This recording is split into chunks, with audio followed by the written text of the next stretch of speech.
నమస్కారం.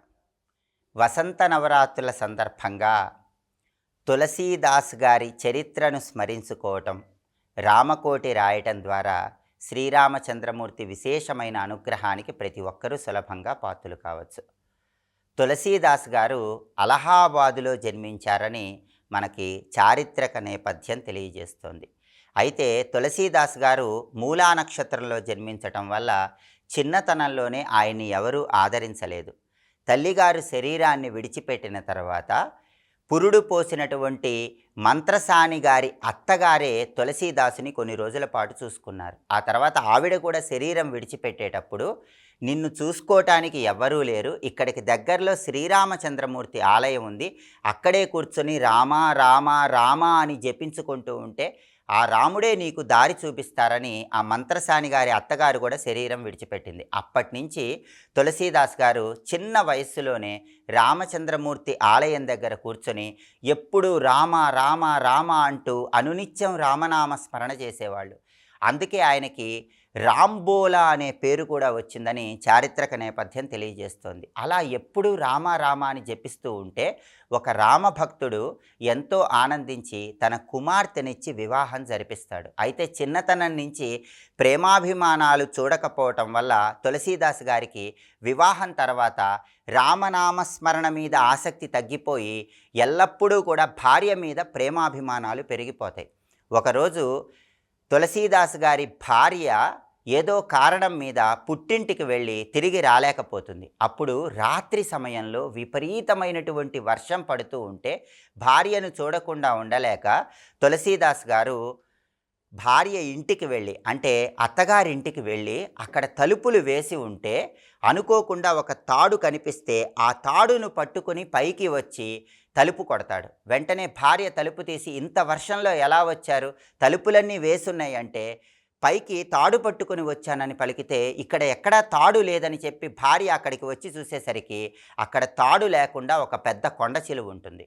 దాన్ని పట్టుకొని భార్య మీద ఉన్నటువంటి అనురాగంలో ఏమాత్రం ఆలోచించకుండా ఇంటి పైకి వచ్చి భార్యను చూస్తాడు. వెంటనే తులసీదాస్ గారి భార్యకి కోపం వచ్చి, నా మీద చూపించినటువంటి శ్రద్ధ శ్రీరాముడి మీద చూపించినట్లయితే ఈ పాటికి శ్రీరామచంద్రమూర్తి దర్శనమయ్యేది, మీ రామనామాన్ని కూడా మీరు మర్చిపోయి ఈ విధంగా చేస్తున్నారని కఠినంగా మాట్లాడేసరికి ఒక్కసారిగా తులసీదాస్ గారిలో పరివర్తన వచ్చేసి హోరున కురుస్తున్న ఆ వర్షంలో వారణాసి క్షేత్రానికి వెళ్ళిపోయి అక్కడ తులసి ఘాట్ దగ్గర కూర్చొని పరమేశ్వర స్వరూపమైనటువంటి ఆ శ్రీరామచంద్రమూర్తి గురించి విపరీతమైన ధ్యానం చేసుకుంటూ ఉండిపోయాడు. అలా అనేక సంవత్సరాల పాటు ధ్యానం చేసుకుంటూ ఉండిపోయి ఆ తర్వాత రామచరితమానస అనే ఒక అద్భుతమైనటువంటి గ్రంథాన్ని కూడా రచించారు. రామచరితమానస తులసీదాసు గారు రచిస్తారని చెప్పి దీనికి సంబంధించిన ప్రమాణం భవిష్య పురాణంలో చెప్పారు.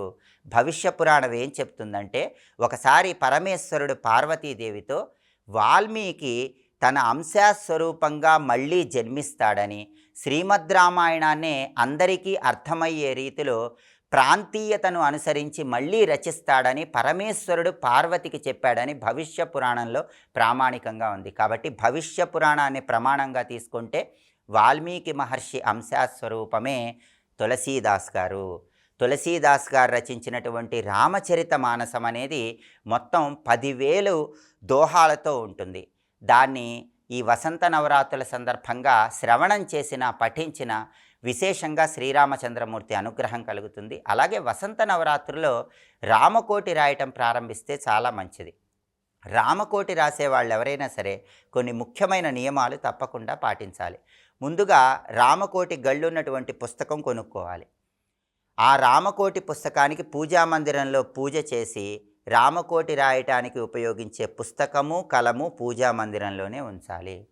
ప్రతిరోజు కూడా సంఖ్య పూర్తి చేయాలన్న భావనతో కాకుండా ఏకాగ్రతతో, స్థిరచిత్తంతో రాముడి మీద మనస్సు లగ్నం చేసి వీలైనన్ని నామాలు రాసుకోవచ్చు.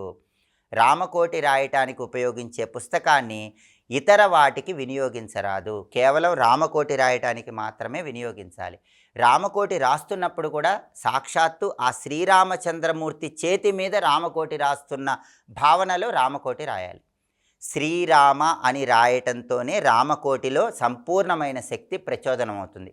ఎందుకంటే రాముడి శక్తి మొత్తం కూడా సీతమ్మ వారితో కలిసి ఉంటుంది. అందుకే శ్రీరామ అని రాయాలి. శ్రీరామ అని రాసేటప్పుడు శ్రీరామ అనే పదం పూర్తయిపోయేలోపు శ్రీరామ జయ రామ జయ జయ రామ అనుకుంటూ రామకోటి రాయాలి. అప్పుడు రామకోటి రాసిన విశేషమైన ఫలితం కలుగుతుంది. ఎప్పుడైనా సరే రామకోటి రాయటం మధ్యలో ఆపివేయాల్సి వస్తే అటువంటప్పుడు సరి సంఖ్యలో రాసి ఆపివేయాలి. అంటే మీరు ఎన్నిసార్లు రాసినా సరే సరి సంఖ్యలో రాయేసి ఆ తర్వాత ఆపివేసి మీ పనులు చూసుకుని వచ్చి మళ్ళీ కాళ్ళు చేతులు కడుక్కొని రామకోటి రాయటం ప్రారంభించాలి. 1,00,000 సార్లు రామకోటి రాసిన తర్వాత ప్రత్యేకమైనటువంటి పూజ ఆ పుస్తకానికి చేసి నైవేద్యం శ్రీరామచంద్రమూర్తికి సమర్పించి చుట్టుపక్కల వాళ్లకు పంచిపెట్టాలి. రామకోటి మొత్తం రాసిన తర్వాత ఆ పుస్తకాన్ని భద్రాచలం క్షేత్రంలో సమర్పించాలి. ఎవరైనా అనివార్య కారణాల వల్ల 1,00,000 సార్లు శ్రీరామ అని రాయటం వీలు కాకపోతే, వయసు కారణాల వల్ల కానీ అనారోగ్య సమస్యల వల్ల కానీ రామకోటి రాయటం పూర్తి చేయటం కష్టం అనుకున్నప్పుడు ఒక పసుపు రంగు వస్త్రంలో చుట్టి దాన్ని ఎక్కడైనా పారే నీళ్ళల్లో ఆ పుస్తకాన్ని విడిచిపెట్టవచ్చు. లేదా ఆ రామకోటిని కొనసాగించే వారి దగ్గరికి ఆ పుస్తకాన్ని చేర్చుకోవచ్చు. ఇలా రామకోటి రాసేటప్పుడు ప్రత్యేకమైన నియమాలు పాటిస్తూ రామకోటి రాయండి. అలాగే రామకోటి రాసేటప్పుడు ముందుగా ఒక శ్లోకం చదువుకొని రామకోటి రాయటం ప్రారంభించండి. ఆ శ్లోకం ఏంటో ఇప్పుడు మనం చూద్దాం. చరితం రఘునాథస్య శతకోటి ప్రవిస్తరం ఏకైకమక్షరం పుంసాం మహాపాతక నాశనం. ఇది శ్లోకం. ఈ శ్లోకంలో ఉన్న అర్థాన్ని పరిశీలిస్తే చరితం రఘునాథస్య శతకోటి ప్రవిస్తరం అంటే శ్రీరామచంద్రమూర్తికి సంబంధించిన చరిత్ర మొత్తం 100 కోట్ల శ్లోకాలతో ఉంది. ఏకైకమక్షరం పుంసాం మహాపాతక నాశనం. 100 కోట్ల శ్లోకాలతో ఉన్నటువంటి రాముని చరిత్రలో ఒక్క అక్షరం చదివినా సరే మహాపాపాలన్నీ తొలగిపోతాయని ఈ శ్లోకంలో ఉన్న అర్థం. అయితే ఇక్కడ అందరికీ వచ్చే సందేహం ఏంటంటే శ్రీమద్ రామాయణంలో 24,000 శ్లోకాలే ఉన్నాయి. మరి ఇక్కడ శ్లోకంలో 100 కోట్ల శ్లోకాలతో రామచరిత్ర ఉంది అని శ్లోకం మనకు చెప్తోందనే సందేహం అందరికీ వస్తుంది. అయితే శ్రీరామచంద్రమూర్తికి సంబంధించిన 100 కోట్ల శ్లోకాలకు సంబంధించిన తత్వం మొత్తం కూడా బ్రహ్మలోకంలో నిక్షిప్తమై ఉందని ప్రామాణిక గ్రంథాలన్నీ తెలియజేస్తున్నాయి.